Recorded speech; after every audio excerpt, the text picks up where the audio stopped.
Pues muy bien, es un gusto para mí y un honor presentarles a la doctora Lourdes Arriaga Pizano, que es la mente detrás de todo este simposio y que gracias a ella estamos en este recinto celebrando el Día Internacional de la Inmunología.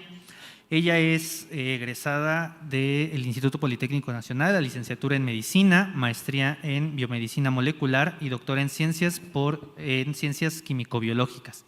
Es miembro del Sistema Nacional de Investigadores Nivel 2, adscrita actualmente como investigadora titular de la Unidad de Inmunoquímica del Centro Médico Nacional Siglo XXI en el IMSS. Es asesora científica de la red de citómetros de la CIS del IMSS, miembro de la Academia Nacional de Medicina de México, coordinadora del área de inmunología de la Academia Nacional de Medicina de México, fundadora y ex coordinadora del capítulo de citometría de la Sociedad Mexicana de Inmunología.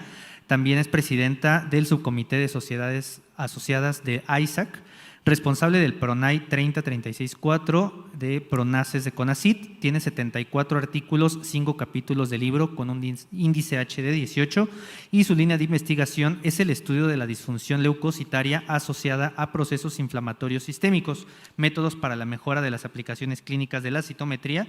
Y bueno, sus convicciones es el conocimiento, es una vía de empoderamiento que debe de mejorar nuestra forma de ser y actuar. La doctora Lourdes nos estará hablando de inmunofenotipificación de leucocitos, aplicaciones clínicas. Y allí, ¿verdad? Ya me escucho. Ok. Muchas gracias, doctor Marvin Rivero, por la presentación y aprovecho para volverles a agradecer inmensamente a usted, doctor Marvin Rivera, y al doctor Pablo Romero por, créanme, muy poco tiempo de antelación, el haberse sumado a organizar todo esto. Muchas gracias nuevamente a la Sociedad Mexicana de Inmunología por haber aceptado unir esfuerzos con la Academia Nacional de Medicina, al doctor Enciso aquí presente, a la doctora Ivonne Rosenthal y al resto del equipo que hoy día están liderando nuestra Sociedad Mexicana de Inmunología, y por supuesto a la Academia Nacional de Medicina, en particular al doctor Germán Fajardo Dolci, presidente de la misma, por su apoyo, junto con el apoyo del doctor Carrillo Esper. Trataré de ser breve, irme rápido. De hecho, ya con lo que nos dio hoy el doctor Alexander, más lo que vimos, ustedes deben de ser ya expertos en inmunofenotipificación de leucocitos, porque les han estado hablando de que si tienen CD3 y CD38 y CD19 y todas estas cuestiones, pero bueno, nunca está de más dar un repaso y estar ciertos de que todos estamos hablando de lo mismo. No tengo ningún conflicto de interés, más allá de lo que diga alguna fama que yo no me hice y alguien más se encargó de hacer. Yo solo he trabajado para instituciones públicas, no he tenido todavía la oportunidad de trabajar para ninguna empresa, ni mucho menos, entonces no tengo ningún compromiso con ninguna marca que venda ni instrumentos ni reactivos para hacer inmunofenotipificación.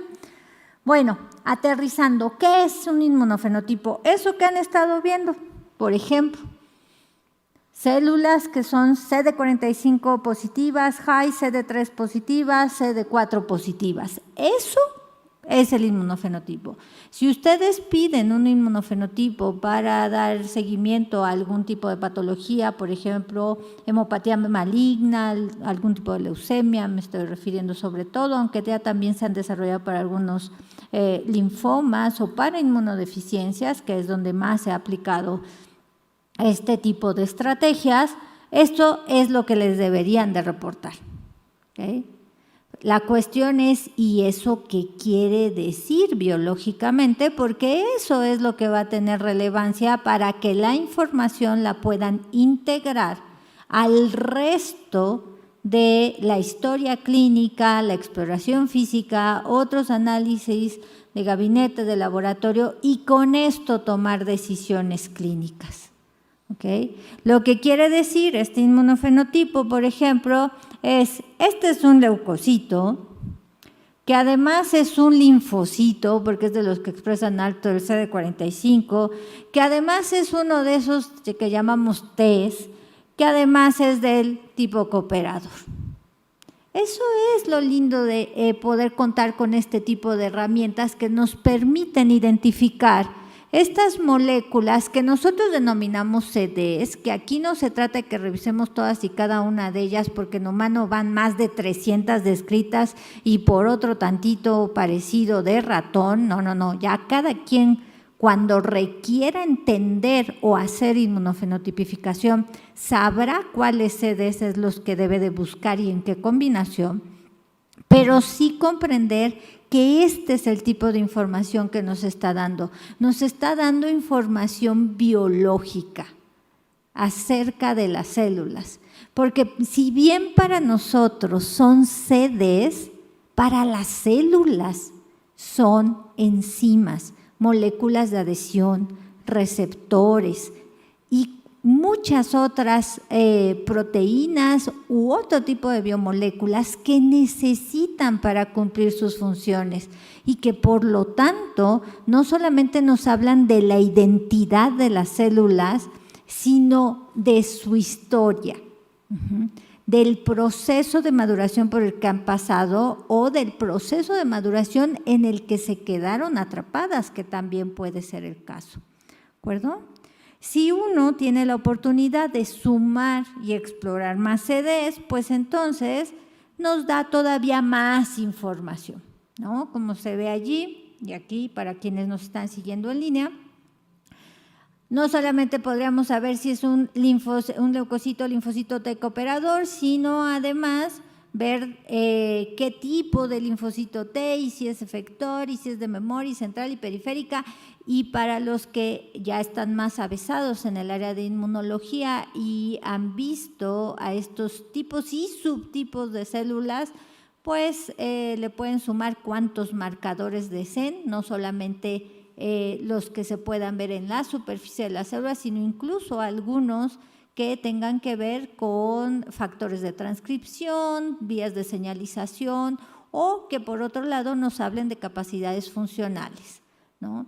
Si pueden fagocitar, si están proliferando, si ya activaron apoptosis. Entonces, toda esta información de inmunofenotipificación se puede hacer tan amplia o tan cortita como uno quisiera. Inicialmente la gente diría, bueno, ¿y para qué se quiere hacer esta identificación por los CDs y demás? Pues sí, estas se ven de hecho más bonitas, ¿no? Buenas preparaciones citoquímicas o inmunocitoquímicas se pueden ver muy bien, tan bonitas que las podríamos colgar en la sala de la casa de algunos de nosotros, ¿no? Que estamos así medio cucus y nos gustan estas imágenes. Las podríamos poner ahí y en estas HE se puede identificar muy bien diferentes subtipos de leucocitos de los que vemos habitualmente en sangre periférica. No hay forma de que confundamos a este linfocito, por ejemplo, con este eosinófilo, ¿no? Sin embargo, aún con metodología que nos permite ver morfología a gran detalle, como sería la microscopía electrónica, si bien podemos ver al eritrocito, la plaqueta, el linfocito, está fácil identificarlos. Y aquí es un linfocito grande granular, claramente. La cuestión es quién es, ¿no? Es un T, es un B, es un NK. Y para ello es cuando poder tener acceso a poder identificar estos CDs que tienen estas células nos permitirá ahora sí rastrear mejor al tipo y subtipo de célula que estamos viendo. Entendiendo esa parte, aquí ya podremos acabar la charla. Porque, ¿y eso como para qué sirve? Pues para contar células CD4, CD8 y hacer los índices para los seguimientos de los pacientes, por ejemplo, con HIV, que fue de las primeras aplicaciones clínicas que se hicieron. Por otro lado, podremos visualizar perfectamente que con una muestra que va a ser trasplantada, por ejemplo, médula ósea, donde ya sabemos que es importante la cantidad de células CD34 positivas que hay para que se mejore la posibilidad de éxito, pues podemos utilizar este tipo de acercamiento con inmunofenotipos. Las hemopatías malignas, hoy por hoy el diagnóstico de precisión depende de la inmunofenotipificación.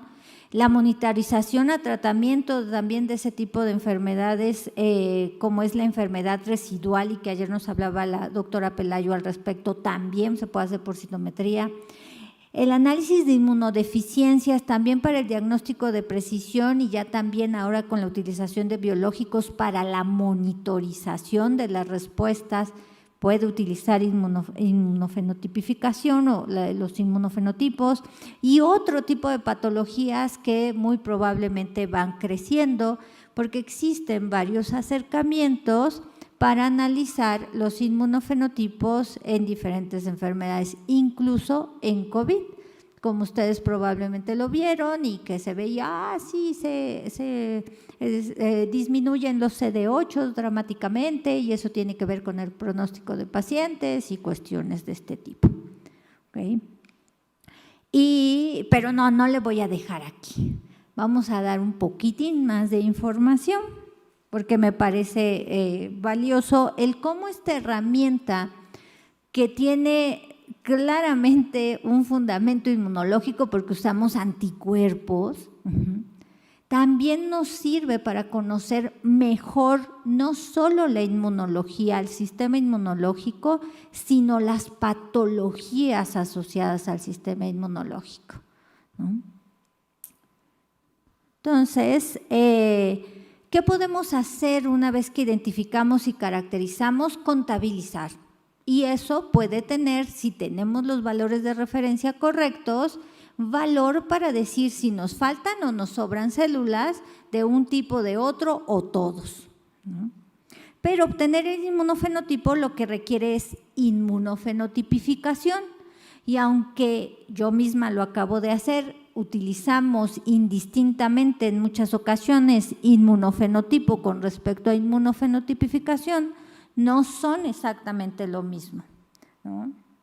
Inmunofenotipificación es utilizar esos anticuerpos para la detección de moléculas en la superficie o en el interior de las células, si lo que nos interesa inmunofenotipificar son células.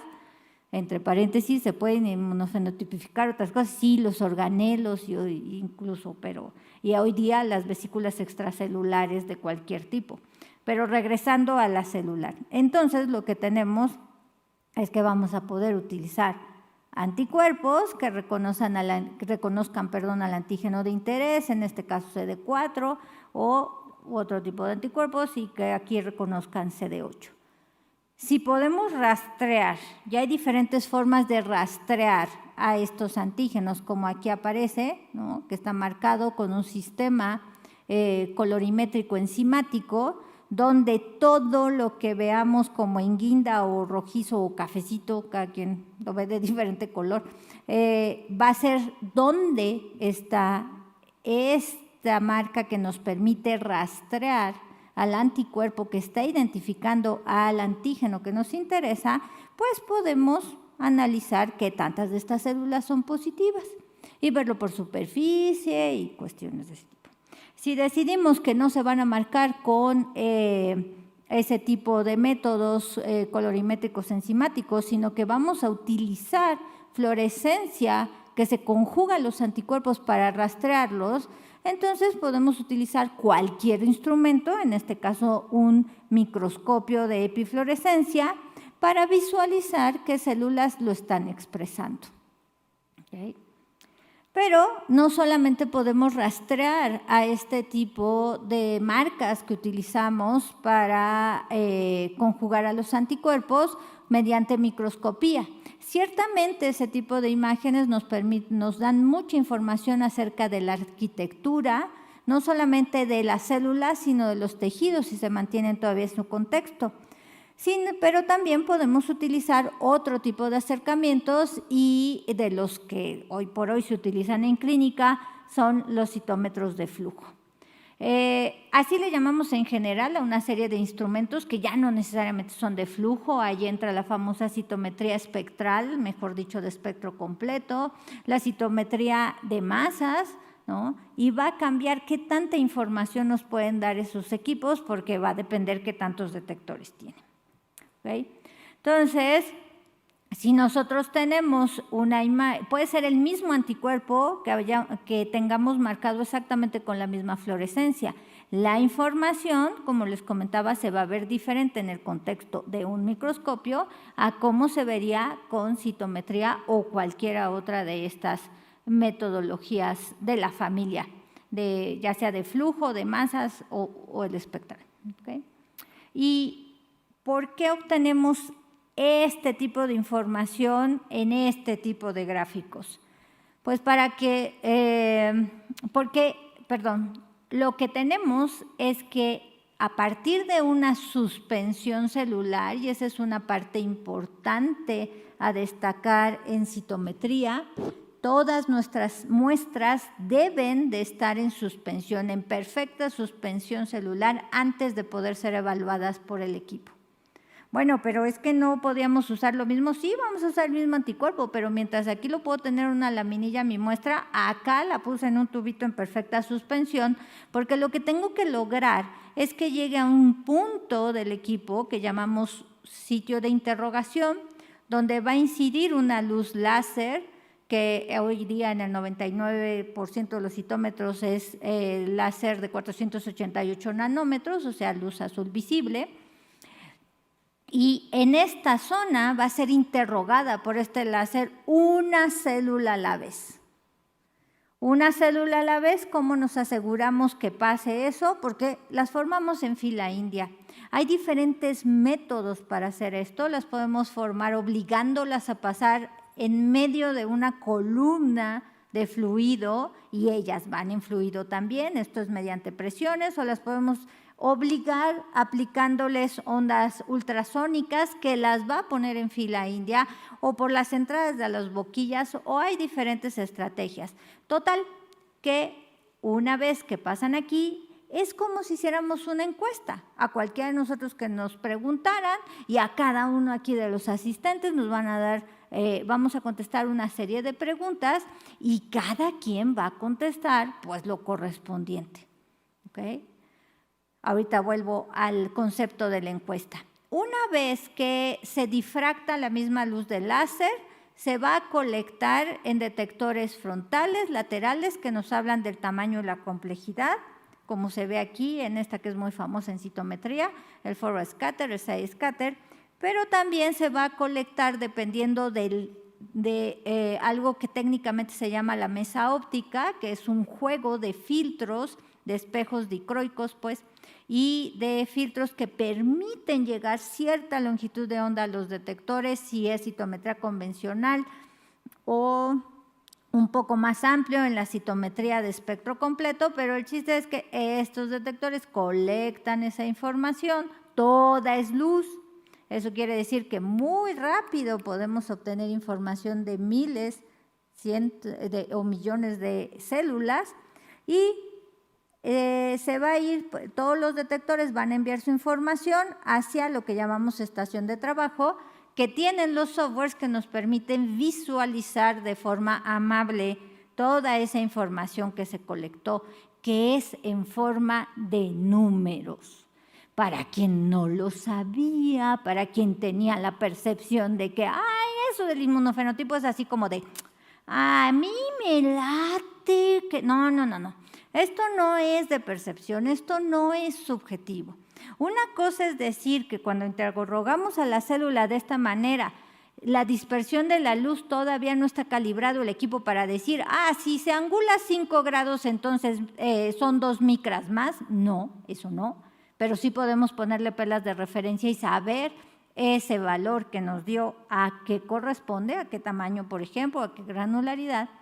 Pero ciertamente los citómetros de flujo, aquí lo que estoy señalando, esta línea, es la identidad que para el equipo tuvo una célula en cada uno de los detectores que tiene. Este equipo está súper sencillo porque tiene tamaño, granularidad, una y otra fluorescencia que puede detectar.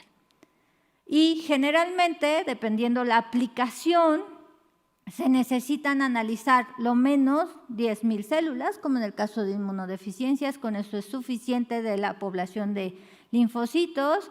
Si lo que les interesa es analizar hemopatías malignas, el orden, dependiendo, puede estar en 100,000 células, 500,000 células que deban de analizar, y si lo que les interesa es enfermedad residual, pues tienen que analizar 10 millones de células en el equipo. Ajá, sí, qué bien que por ahí ya vi caritas de no, ¿cómo sí?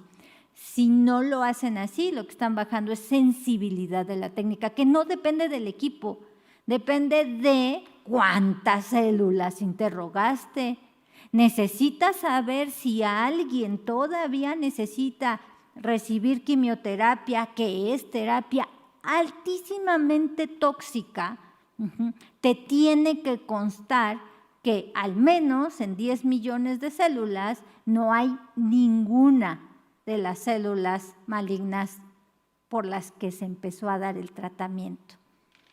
Y la maravillosa noticia es que si eso consta, los médicos van a poder retirar la terapia y mejorar el pronóstico de los pacientes, porque más del 35% de los pacientes que tienen algún tipo de leucemia infantil fallecen, no necesariamente por la hemopatía maligna, sino por la quimioterapia. Pero bueno, volviendo al mundo más amable de célula por célula, tienen ustedes ya la forma de imaginarse que tenemos aquí, pues querían ustedes 100,000 células, hay 100,000 de estas filas, por 4 de estos, pero como ustedes ya son de la nueva generación, tienen 10 colores y entonces tienen 12 columnas por 10,000 filas. Y con esa base de datos numérica enorme, podemos hacer estadística, la que quieran, y pueden calcular medias, medianas, porcentajes, coeficientes de variación, valor mínimo, valor máximo, o lo que sea que requieran para utilizarlo en la clínica, que tiene que ver con la biología de la enfermedad que estamos analizando. Pero además, con esta información podemos graficarla. ¿Cómo la graficamos? Con sistemas de coordenadas, esas que aprendimos cuando jugábamos batalla naval o cualquiera de estas otras. Ya no les digo los de Star Wars porque esa era de mi generación vintage. Pero bueno, volviendo al punto, aquí tenemos una gráfica biparamétrica, así le llamamos, un parámetro aquí que es tamaño, otro de acá, granularidad. Obviamente para el equipo eso no es ni tamaño ni granularidad, es su detector forward y su detector side. Y este evento que está aquí porque tuvo este valor para el detector de tamaño, que es igualito al de acá, pero el de granularidad pues tenía un valor bajo y un valor alto. ¿Okay? Y tan alta para la granularidad como pero tenía un valor bajo para el tamaño y por eso le toca aquí. ¿Okay? Y así todos y cada uno de los puntos que están ahí, que lo menos que podrían estar representando sería una de las miles, cientos o millones de células que hemos analizado. Que conste que en este momento no hemos inmunofenotipificado nada. Con puro tamaño y complejidad ya podemos saber qué subtipo de población leucocitaria mayor, por ejemplo, en sangre periférica tenemos.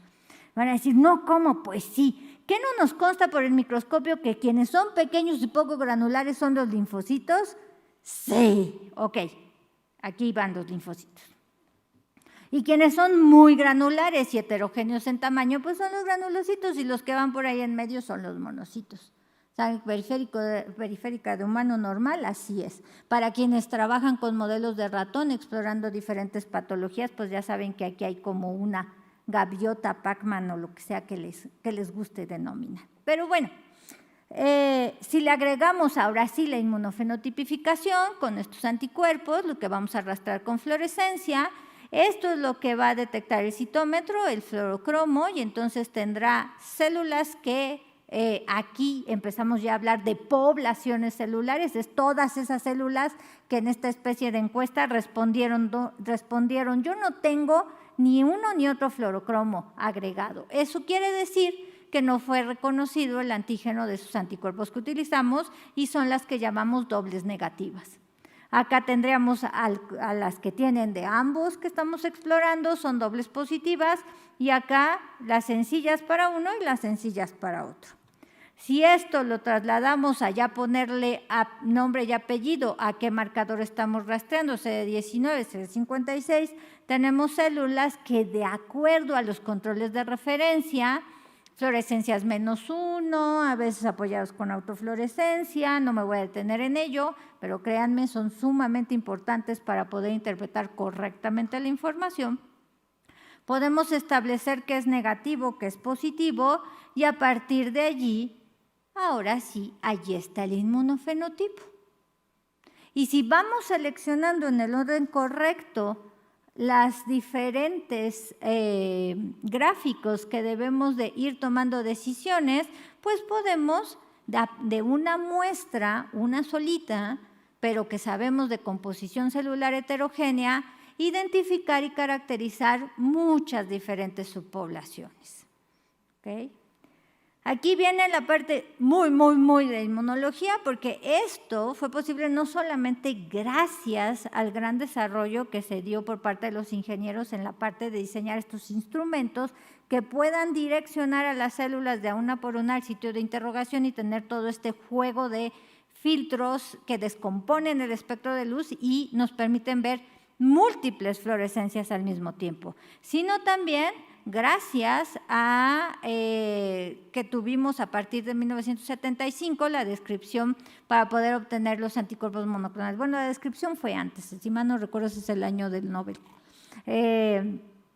Por estos anticuerpos monoclonales que nos permiten, ahora sí, como aquí hace ya varios años lo propuso el doctor Alberto Orfao y su grupo, que no son los primeros en haberlo propuesto, pero sí ya de forma más estandarizada, este tipo de combinaciones de anticuerpos, donde aquí lo que ven representado por el color es qué fluorocromos le aplicaban a cada uno de ellos. Total, que en una muestra que no había que separar previamente, pueden venir todas las células de médula ósea, por ejemplo, si lo que se va a utilizar es para hemopatías malignas, o todas de sangre periférica y otro panel diferente es para inmunodeficiencias. Bueno, todas sin separar, se ponen en contacto a incubar con estos anticuerpos, y ya que tengamos el resultado, las podemos diferenciar, ¿no? Y contabilizar. Lo cual nos lleva nuevamente a cualquier aplicación clínica en la que necesiten contabilizar estas muestras, pues van a poder utilizar la inmunofenotipificación. Rápidamente, para no robar tiempo a la siguiente ponente, es importante tener en cuenta que no es nada más de, sí, yo me compro el panel, denme la muestra, las dejo solitos en el refrigerador o en la incubadora y luego regreso y alguien me da el resultado. Es un poco más complejo que ello, y pues sobre todo para aquellos que son médicos sí es muy importante entender que obtener resultados fiables que sí vamos a poder utilizar en la clínica requiere de una muestra que sea fiable. Una muestra que sea fiable es una muestra que llega lo más pronto posible al laboratorio para ser procesada. Eso quiere decir que una muestra no llegó rápido si lleva 10 horas en el refrigerador o paseando con ustedes en la guardia en el bolsillo de la bata. Eso no es rápido, ¿ok? Porque eso va a modificar las características tanto de tamaño, granularidad, como la expresión de algunos de los antígenos. Si se llevan ese mensaje a casa y lo comprenden, y cuando alguien diga, esta muestra es para el inmunofenotipo, y entonces dicen, si no la voy a pasear, y si es de médula ósea, es la primera del aspirado, ya. Con eso está cumplido el haber tenido esta sesión. Pero bueno, describo un poco más. La fase preanalítica es cuando se obtiene la muestra, ¿okay? Y es importante que la muestra se obtenga de donde debe, como debe y en suficiente cantidad y calidad, ¿okay? Luego sigue el panel de anticuerpos. A veces el panel de anticuerpos ya nos venden las mezclas hechas. A veces hay quien dice, no, yo voy a diseñar mi mezcla. Está bien, en ambos casos tiene que estar estandarizado el proceso, ¿ok? No es porque no lo compré, entonces no hago control de calidad. De hecho, porque no lo compraste, tienes que hacer más pasos en control de calidad. Eso es lo que uno paga cuando compra métodos estandarizados. Eso es lo que le cobran. Ya les consta que esa combinación va a funcionar, que esos fluorocromos no van a interferir, que la expresión diferencial de antígenos no les va a esconder la expresión de otros, que no van a tener problemas con las autofluorescencias y muchas otras cosas más que ahorita no es tiempo de mencionar. ¿Okay? La siguiente fase, para los que usamos el citómetro, es la fase de captura, se conoce como la fase analítica, que es donde hay que preparar el equipo, que esté bien calibrado, que tenga su control, que esté limpio, que no haya llegado nadie y lo haya obturado, o sea, le haya tapado por pasar muestras mal procesadas, y es cuando entran en juego toda esta serie de sistemas de los equipos. Y posteriormente la fase postanalítica, que es la del análisis de la información, extraer esa información de los datos, de esa larga lista conocida como list mode data o archivo estandarizado citometría, por eso la extensión FSS siempre que utilizamos estos archivos, y pues eso es lo que se necesita. No es fácil estandarizar esto para clínica, ¿no? A veces pareciera pues nada más sigues los pasos 1, 2, 3 y ya están. Es súper atractiva, eso sí, porque miren, un panel como el que les estoy mostrando, que podría ser, por ejemplo, para algún tipo de inmunodeficiencia, necesitan aproximadamente 0.5 mililitros de sangre, incluyendo muestra para los controles, ¿no? Entonces, súper eficiente. Con una velocidad de 30 a 70 mil eventos por segundo, se tardaron más en bajar para ir al citómetro que lo que se tarda en pasar la muestra. Y si ya le suman inteligencia artificial al proceso, de verdad se puede obtener información muy confiable, muy fidedigna al respecto. ¿Okay? Pero hay que ponerse de acuerdo. Parte de los problemas que sabemos que existen, por ejemplo, en el área de hemopatías malignas, y me apuro muchísimo a terminar con esto, es que no todo mundo reporta de la misma manera. Eso nos deja, por ejemplo, en este país sin la posibilidad de tener un registro nacional de inmunofenotipos. Todo mundo hemos oído que la leucemia en México, ayer mismo lo mencionaba la doctora Pelayo, no es la misma que en otros países. Tienen razón y probablemente lo mismo pase con otros tipos de cáncer o con las mismas inmunodeficiencias. Pero no podemos comprobarlo porque en un caso reportaron CD4 positivo, en otro caso CD4 high, en otro caso CD4 2 cruces y no podemos meterlo en la misma base de datos. Entonces sí es una herramienta muy valiosa, sí tiene aplicaciones clínicas muy precisas y ya terminó. Por eso es que, de hecho, ese PRONAI que les mencionaban, que les invitamos a visitarnos si están interesados en inmunofenotipos, en leucemia infantil en particular o en general, ahí tenemos mucha información, tenemos página, tenemos Twitter y demás. Vamos a tener una aplicación y también estamos reclutando gente que quiera. Necesitamos a todo mundo que se sume para estandarizar, para armonizar los reportes. No se trata de que todo mundo hagamos lo mismo con el mismo tipo de equipos, con el mismo tipo de anticuerpos. No, se trata de que si todos trabajamos bien, todos debemos de llegar al mismo resultado y lo deberemos de poder reportar básicamente de la misma manera. Que unos usan paneles, que ya no les voy a mostrar aquí, pero tenemos un censo en el que hay quien explora 4 marcadores para hemopatías malignas y hay quien explora 67. Obviamente no vamos a obligar al de 67 que solo reporte 4, no, pero los 4 que tengan en común que los reporten igualito y sobre todo que les sea útil a los clínicos.